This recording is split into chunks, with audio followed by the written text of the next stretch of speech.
welcome to the Miami Heat Zone podcast. I'm your host, Martell Llewellyn. We're pushing the 5,000 subscribers.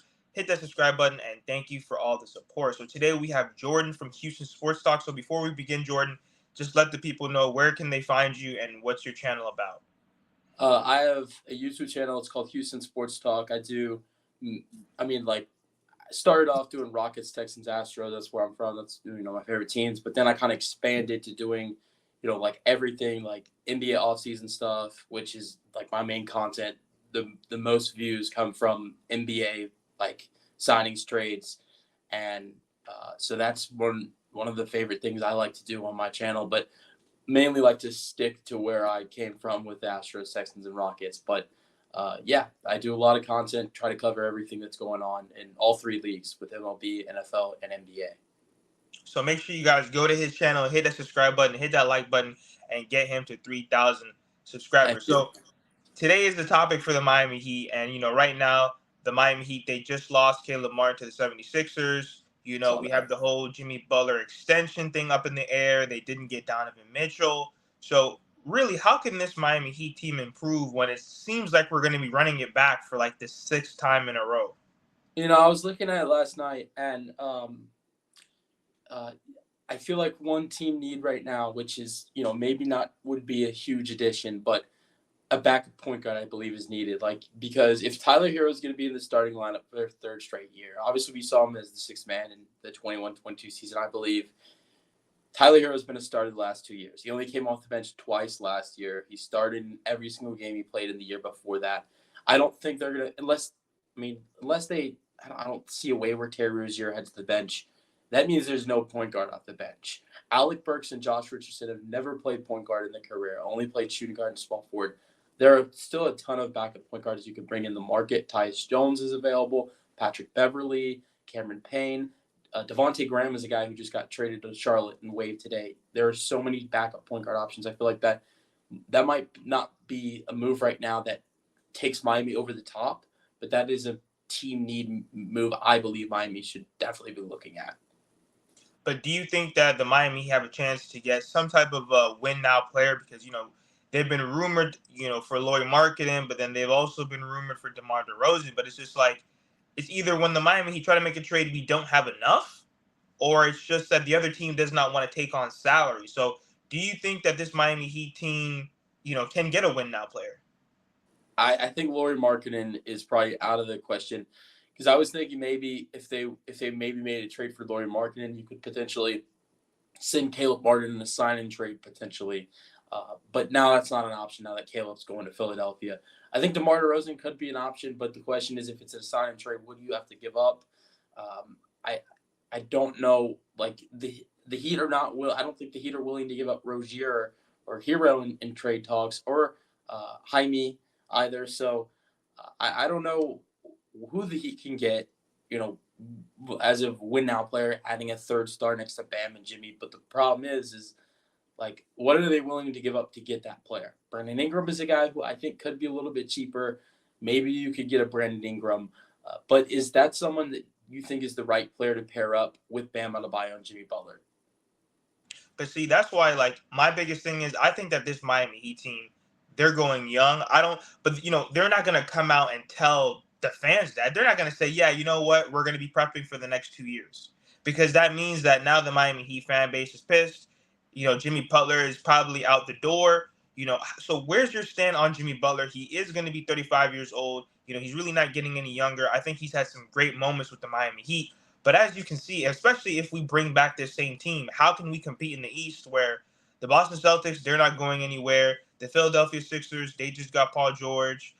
The Milwaukee Bucks and Dame and Giannis, obviously they're going to try to make something happen with those guys. So the East is continuing to get better. The New York Knicks, they just re-signed OG and they got Mikal Bridges. So do you think that this Miami Heat team can compete, especially with Jimmy Butler getting older? As of Jimmy, he's going to be a free agent after next season. I don't think there's going to be any extension until that happens. I think Jimmy's going to test the market. I think that, and Miami, when thinking about trying to get a win now player right now, they should think about, hey, why we may need to be careful in spending all this money when we're going to have to potentially pay Jimmy Butler next summer. But I mean, Miami, I still think is a team that they can compete in the Eastern Conference. I mean, they're a team that just a year ago were in the NBA Finals and took a Denver Nuggets team to 6 games and just rolled past the Eastern Conference, beat Boston, who I know Boston's a way better team than they are now, compared to then. But Miami, if you look in that playoff series against Boston, they took Boston to 5 games, which is pretty solid for what all the other teams were doing. I mean, no one took Boston to 6 games. Miami was one of the teams that took them to five, and they were without Jimmy. They were without Rozier. If I'm not mistaken, I think Tyler Hero missed a game or two as well. So very short-handed against Boston, and they kind of competed a little bit. I mean, I think only one of the games was close, and that was the game they won. If I'm mistaken, I'm not mistaken. I think all the other games were blowouts. Maybe there was one other close game, but at the same time, they competed with a Boston Celtics team and took a Boston Celtics team to 5 games, which is, no one besides Dallas or Cleveland did that either. So I think if you have Jimmy in the mix with Terry Rozier in that, and him healthy as well in that series, I'm not going to say Miami takes down a Boston Celtics team, but I think it's a much more closer series. It's a game 6, game 7 scenario where Miami potentially has a chance to win that series. And if you take down a Boston Celtics team, I think Miami probably would have been the favorite to go all the way to the all the way to the Eastern Conference Finals and the NBA Finals. So I think if you look at it in the way of how good is this Miami Heat team if they were healthy last year in the postseason, I don't know, but I think that you know I mean, I don't know what they can do. I think DeMar would be a great addition, though. That's the thing. I just think that their hands are tied behind their back because, like, when you really look at this roster, they can compete, but it's not going to be anything world changing. And even if they make a marginal move, it's still not going to say, hey, you know what, we're going to win a championship type move. I mean, one thing about the Miami Heat, they always continue to surprise everybody and shock everybody, but you can only do that for so long. You can't count on Heat culture to win you every single year and every single series. You're going to really need talent on this roster. That's why I think they're going young, because when you look across this roster, they're not going to get off Jaime. They're not going to get off Jovic. Tyler Hero, I could see them possibly trading, but then the issue with that is there's not that many teams that want to take his contract. I mean, you do have your all-star in Bam Adebayo and Jimmy Butler. It's just that, what do you think about the Miami Heat losing, their players for nothing? Because we lost Gabe Vincent, Max Strus, Caleb Martin, and the list goes on. We're losing all these players for nothing. And then when it turns around and we're trying to, piece together assets to make a trade, we have none. I mean, yeah, they've lost a couple guys in the last couple years. Max Strus to the Cavs last year, Gabe Vincent to the Lakers, and now Caleb Martin to Philadelphia. I mean, they, I think this. I mean, if I'm not mistaken, I think I saw that actually Caleb Martin took less money to go to Philadelphia compared to Miami, which you're going to see that happen when you have a trio like Maxey, Embiid, and George. You're going to see players taking less money elsewhere to go and play with those three guys. But at the same time, I don't think Miami was willing to give a bunch of money to Max Strus and Gabe Vincent last year, which I don't think they really missed Gabe Vincent because they replaced that with Terry Rozier. That was a great addition for them. Unfortunately, he couldn't stay healthy though in the postseason. But I think they kind of missed Max Strus shooting a little bit, just a little bit. Obviously, they still got guys to replace that with Tyler Hero and Duncan Robinson during the regular season. I like the additions they've made with adding in Alec Burks. I think that will cover some great 3-point shooting right there, and he'll be a great backup shooting guard for them. But I think that uh, they're losing all these players in free agency.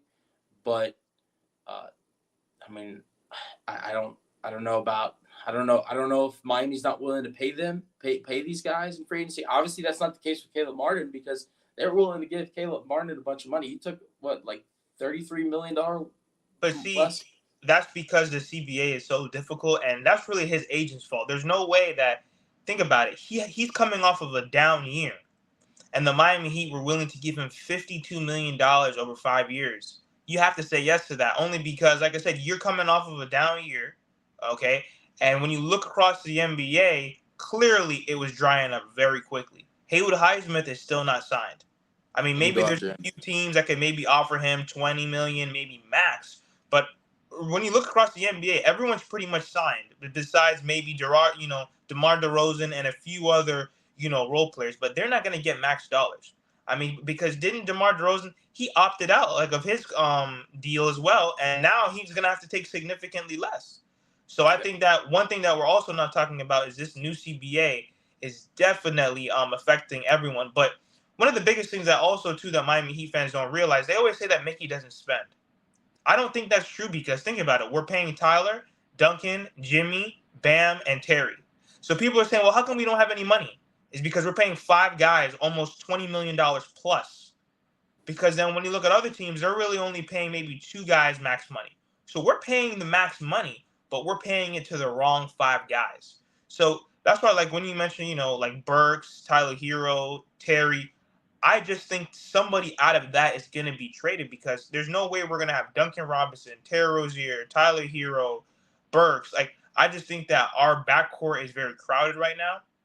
So what's a realistic move?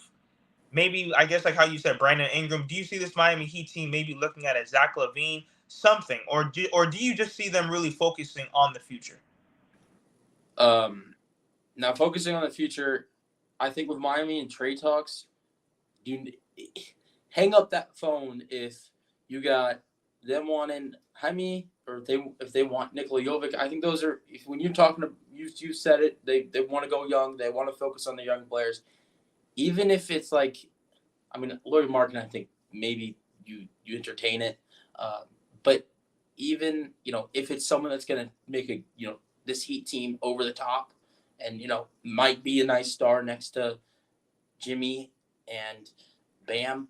Those are great pieces on this roster. I really, really like Nikola Jovic. I think Jaime is great as well, but I think Jovic's going to be a great player. I think his 3-point shooting is just going to continue to develop, and he's just going to turn into a better scorer. But I want to go back to something you said. You were saying about like the backcourt, the loaded backcourt, and who's going to get traded. Obviously, that's not going to be Alec Burks since he just got signed to a deal. Maybe that could happen at the trade deadline. But someone neither one of us have brought up that I think I was thinking about it last night looking over this Heat roster. Someone who I think 100% will go after they brought in Alec Burks is Josh Richardson. There's so much talent at the guard position, and I think the two guys that if I had to say we're pushing them out via trade or cutting them, I think it has to be Duncan Robinson and Josh Richardson. Duncan Robinson's a guy I think Miami, loves to have on their roster. He's a great 3-point shooter. He's great on this team, but with that contract, it's very hard to want to keep him. And then Josh Richardson, I don't really see him having a role on this team with them adding in Alec Burks. But look, I don't know. You can't really get anything special for Duncan Robinson or Josh Richardson. Even if you add in some draft picks, you might get a solid piece to add in. It's not going to be amazing, though. It's not going to be a third star next to. I mean, actually, you could get it maybe a Zach LaVine for if you package up Duncan Robinson and Josh Richardson with some draft picks. I don't know if Chicago would do that because reportedly Chicago wanted Chris Paul and Andrew Wiggins for Zach LaVine, but I think Chicago's just out of their mind with the asking price for Zach LaVine, a guy who was injured all season, a guy who not injured all not only was he injured all season, but he didn't even play that great when he was. I think he only averaged like 20 points per game, which was very lower compared to the season before that and the limited time he played. So I don't know how much you could get for Josh Richardson and Duncan Robinson, but I think those are the two guys that have to go. Yeah, man. So the Miami Heat, they're in trouble. So as we close, Jordan, where can the Miami Heat fans find you? Where can the NBA fans find you? Or just where can YouTubers find you on YouTube? It's really just Houston sports talk. I've had some friends that have been telling me recently, you got to start up a TikTok page. You gotta get a TikTok, and you know there's so many viewers on there, and then you can attract them to your YouTube channel. I've been thinking about it. I don't know if I'm gonna do it or not, but right now it's just YouTube at Houston Sports Talk, and yeah, that's really it. Guys, so make sure that you guys hit that subscribe button, hit that like button. Make sure that you guys get Jordan to 3,000 subscribers, and make sure that you guys subscribe to my channel. Thank you for I'm all trying the to support. Go ahead, man. I'm trying to get to 3,000 before the new year in January. There you go, guys. Make sure that you guys get him to 3,000 subscribers, and we're out. Thank you.